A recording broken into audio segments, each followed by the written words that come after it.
Hello, thank you for watching my channel today. My name is Sarah and my channel is called Your Tea Shelf. Today I'm doing my wrap up for the month of August. It's only like the first week of September, but it already seems like the books I read in the beginning of August was so long ago. So I'm going to be testing my memory to see how much I can actually remember about all of these books. I read 9 books in the month of August. Most of them were library books, so I don't have the actual physical books to hold up, so I'll insert a picture. And it's kind of annoying when you read 9 books and your TBR hardly changes because they're all library books. I've got so many books up from the library. I am reading them, which is obviously good, but it does mean that my TBR is kind of static. But I guess it didn't grow because I didn't buy those books, so that's something. The first book that I read was our book club choice for the month of August, and that was The Promise by Damon Galgut. And this book was really not for me. So this book won the Booker Prize in maybe 2021, possibly. And it's by a South African author. It's set in South Africa. And it's about a white family, the parents and 4 siblings. I think 4 siblings. And the siblings are grown up and the mum dies.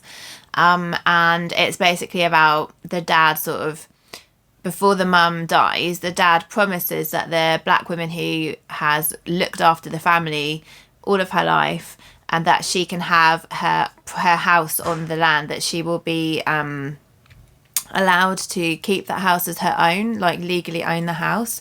And the dad just doesn't keep good on the promise. And so it's basically you read a section of each character, and some of the characters die, but it's basically about this kind of horrible white family who mistreat their their lady who's been their housekeeper and raised the kids and everything for their whole life. And basically I think the writing was good. There's no doubt that Damon Galgut's an amazing writer, but I couldn't care less about any of the characters. And apart from Salome, who is the black lady, apart from her, I couldn't really care less about any of the characters. They were all really selfish, really self-centered. If they'd got hit by a bus, I'd have been like, oh well. I did not care about them. And for me, I have to care about the characters. I have to see character development. I have to want to know more about them and care about them and care what happens to them. And I could not wait to finish this book. I gave it 2 stars. I just really didn't like it. Sorry. I think there's quite a lot of 5-star reviews on Goodreads, but I'm not one of those people. So let's move on. Let's move to something a bit more positive, because the next book that I read was one of the best books I've read all year. And that was Still Life by Sarah Winman. So this is my 3rd Sarah Winman book I've read. Now I'm testing my memory. Tin Man and When God Was a Rabbit. And Still Life was absolutely incredible. So incredible. So we are following, this is set, this starts off in World War I or 2? Perhaps 2. But I can't remember. It's really bad. Anyway, so we're following Ulysses Temper. Ulysses is from London and he grows up and he lives in this London community, and it's sort of centred around the pub. He's friends with Cole, who runs the pub. Cressy, he's older than him. He's this like absolute gem of a man. Peg, who is married to when he goes off to war. And there's a parrot called Claude who quotes Shakespeare, and he's just an awesome parrot. And so there's this little community of people, and right at the beginning of the book we meet Evelyn Skinner, and Evelyn is an older lady. She's about 60 when Ulysses is about 20, and they meet just briefly during the war and they just really get on with each other. They form this really sort of quick, fast friendship. And as the novel carries on, Ulysses ends up staying in Italy, and it's about how the characters' lives fit between London and Italy, and how Evelyn sort of weaves in and out of the story. And I can't tell you how much I loved the characters in this book and the setting. Their characters were so real. They were so fleshed out. So I loved Ulysses. I loved Cressy. I loved Peg. I loved Alice, their daughter. I just absolutely loved everybody. And this was a complete opposite to The Promise, because if anything happened to any of the characters in Still Life, I was devastated. And I was like, just willing good things happen. It made me laugh out loud several times. And it was just the setting. So it's set mostly in Italy.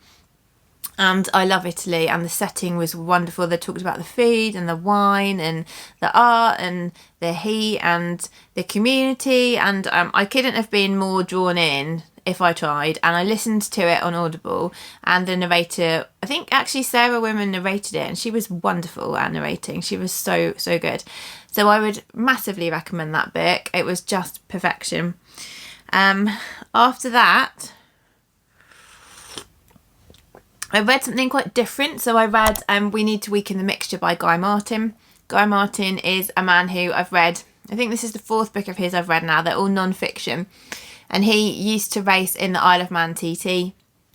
And he is basically like a motorbike racer, a cyclist, a truck mechanic. And he's really interested in engineering, how things work, restoring things, and also doing sort of daredevil challenges. Like he did sort of like Wall of Death challenge, or he'll do like speed challenges and all different stuff like that. And he has a lot of programs on Channel 4 where he sort of does all these challenges for TV. And I really like him as a person, and I really find his books interesting. So my dad is an engineer, and we've sort of got an engineering background in our family, and my dad is into motorbikes as well, and I like motorbikes, so we've kind of got sort of things in common as well. And yeah, I just really like Guy. One of the reasons my son is called Guy. And I read this book, We Need to Weaken the Mixture, which is just kind of basically just the latest things in the events in his life and things that I mentioned just now. So that was really enjoyable. I gave that one 3.5 stars. Then I did actually have a physical book to read, which was I'm trying to hold my tea. Hold on. Let's put the tea down. Heartstopper Volume 2. So I read Heartstopper Volume 1 really recently. I'm trying not to read them all in one go because I want to eke them out, because I don't want to rush through them. This is where the TV series ended, at the end of book 2. And I got this one in my London vlog, where I actually saw a mock-up of Charlie's bedroom. So this is the 2nd volume in the Heartstopper series. It looks just the same as the first one. You can read it in one sitting, but it's just beautiful, and I gave it 5 stars, just like the other one. I then had one that I've been reading for quite a long time, which I actually finished. So this book is Monty Don's My Garden World. So anyone who doesn't live in the UK, Monty Don is on a programme called Gardener's World, which is on every week for most of the year, where he does, like, as the season goes through, he will show you like what to be doing in your garden each week. And he is just a diamond. Like, we love Monty. He's just the nicest man. And so I was going to read this, like, this is 12 months through the year. So there's like the January chapter, the February chapter, etc. And I was going to read it whilst I was in that month, but I found that I was either getting behind or I wanted to listen to more, and then I stopped because of the month or something. So I just decided I was going to finish it. So I read it and I listened to it. It was lovely to hear it in his voice. So I finished it off by listening to it. And it's got pictures.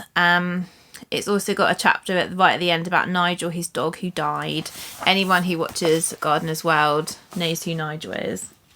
And it's just, yeah, so it's got lovely pictures like that inside, but also all the text. And it's just made up of little anecdotes about different wildlife, different plants and things that you find in the garden at that particular time, and stories about his life and those things. So that was lovely.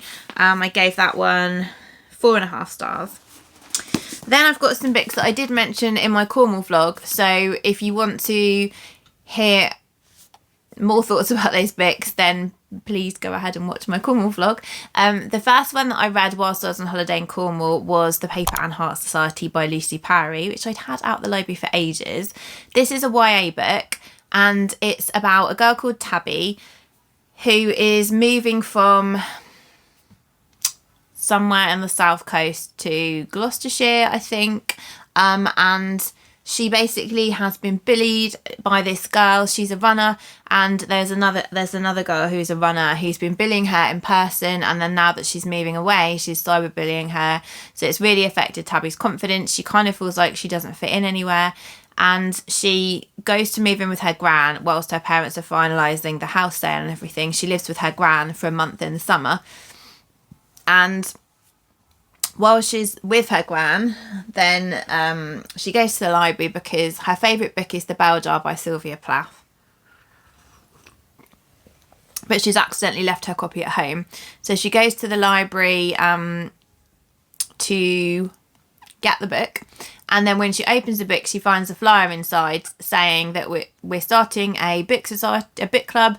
And if you want to join, come and meet us at the park on Saturday. So her gran encourages her to have the confidence to go, and she meets these 4 friends there who are bookish and geeky and all the things that she feels comfortable with. And basically she starts this new friendship, and the book group develops and relationships develop in the book group. There are some fallings out, there are some misunderstandings, but this book was so happy for me. Like, I felt so cozy when I was reading this book. It was so uplifting. It was a joy to read. There were so many bookish references in there, and the characters like really geek out about their love for books, which was lovely. And this is the first in a trilogy.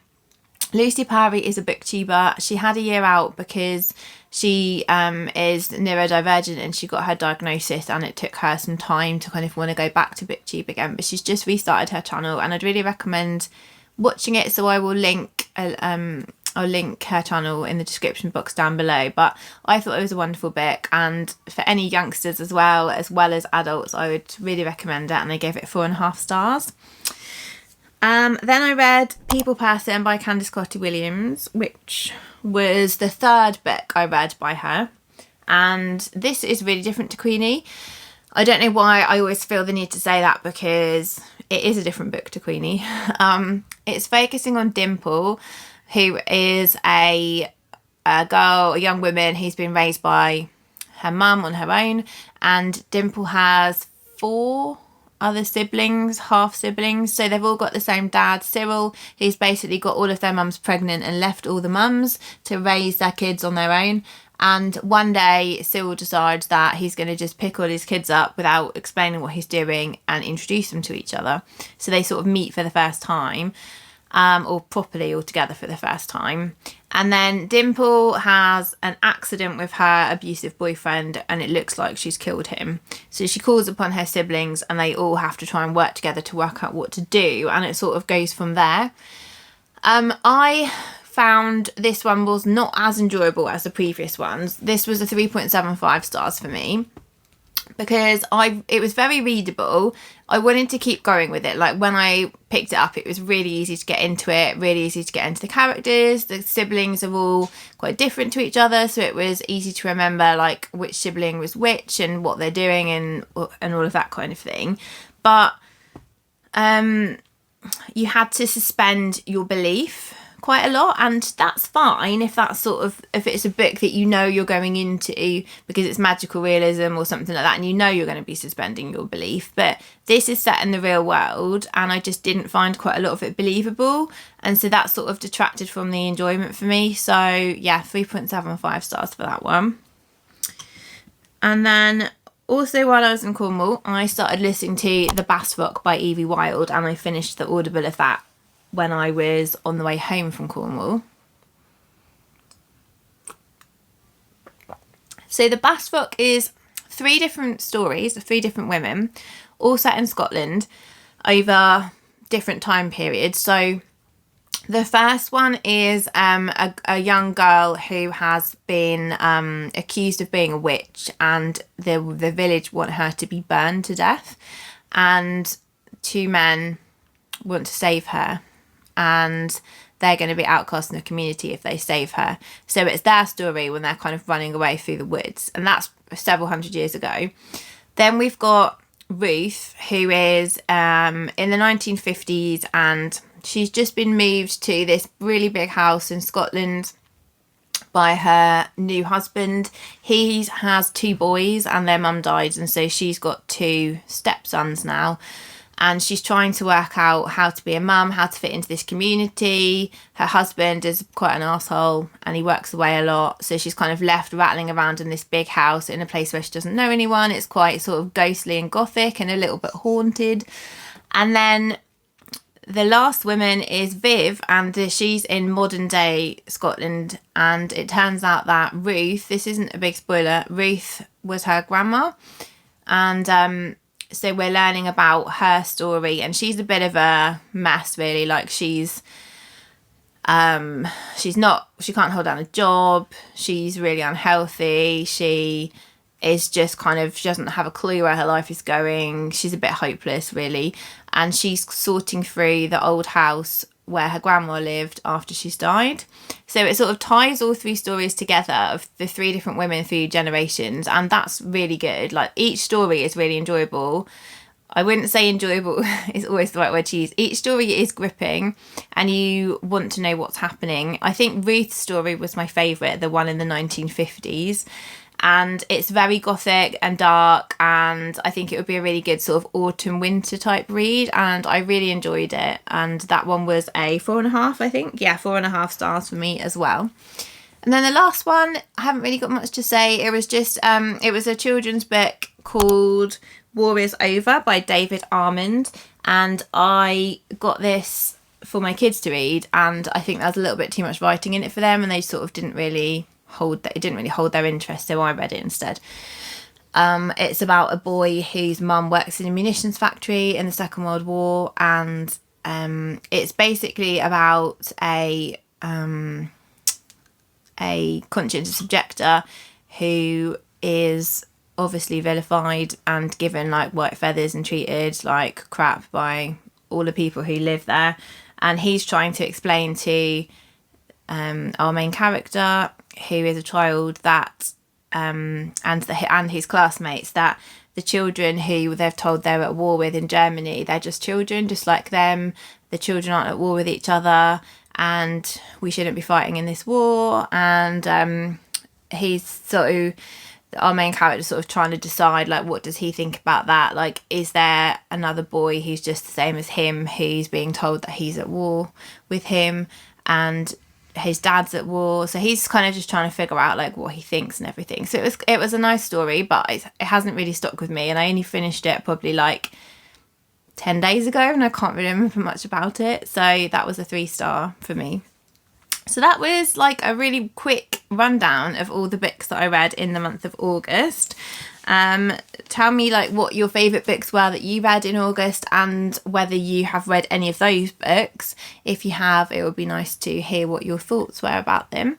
And I hope you have a really lovely week, and I will speak to you all soon. Bye.